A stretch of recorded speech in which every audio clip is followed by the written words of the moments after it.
Ya, Pak Menteri dulu, saya Pak Menteri. Kalau kemarin saya dengar sepertinya akan ada perbaikan sistem zonasi. Karena kalau kata Pak Mas Wapres, sebenarnya sistem zonasi di PPDB ini baik. Hanya saja perlu ada modifikasi lebih lanjut supaya ada pemerataan guru, pemerataan sistem pendidikan, dan juga fasilitas pendidikan. Sejauh ini, kabar yang saya dengar, Februari akan sudah rampung formatnya. Betul Pak Menteri? Ya, sedang kita usahakan supaya pada bulan Februari Hmm, atau mungkin awal Maret begitu sudah bisa kita keluarkan regulasinya, Oke. supaya pada tahun pelajaran 2025-2026 sudah bisa menjadi landasan bagi para kepala sekolah dan juga pemerintah daerah dalam penerimaan peserta didik baru.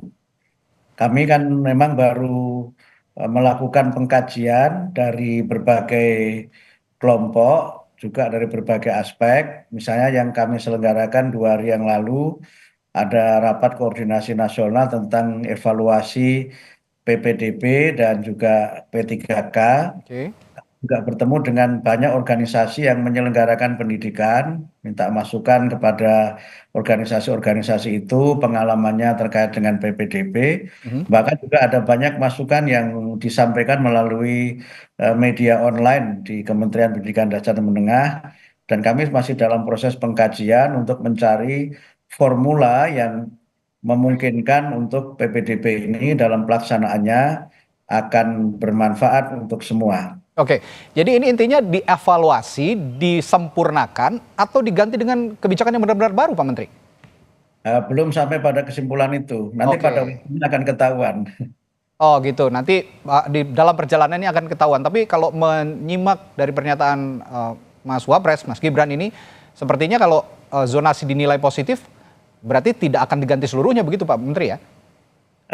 Kan memang selalu sistem itu kan ada positif, ada negatifnya ya. Oke, Nah, kalau kita kaitkan dengan semangat Yonasi itu kan semangat pendidikan bermutu untuk semua. oke. Artinya anak-anak yang tinggal di rumah atau di kawasan yang paling dekat dengan sekolah itu punya kesempatan untuk belajar di sekolah Oke. yang unggul atau sekolah yang bermutu. Ya, ini sebenarnya polemik, Dan ya, ini ya polemik yang kemudian pelik begitu Pak Menteri, karena ya, ya, betul. Kemudian yang kedua ya, itu juga terjadi integrasi sosial hmm, antara masyarakat dari berbagai kelas sosial. Ya. oke.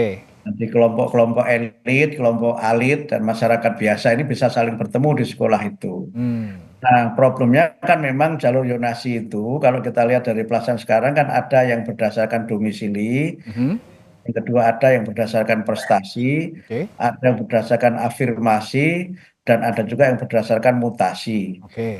Nah, tentu adalah dalam beberapa hal memang yang menjadi perdebatan itu soal domisili dan prestasi. Kalau afirmasi mungkin tidak banyak Ya, persoalan, misalnya menyangkut untuk saudara-saudara kita yang mengalami difabilitas, mutasi itu juga mutasi mengikuti tugas orang tua, mungkin tidak terlalu pelik ya, gitu, ya, ya, oke, persentasenya sedikit. Nah, yang oke. prestasi ini yang memang menjadi wilayah yang banyak Ya, perdebatan. prestasi dan domisili. Nah,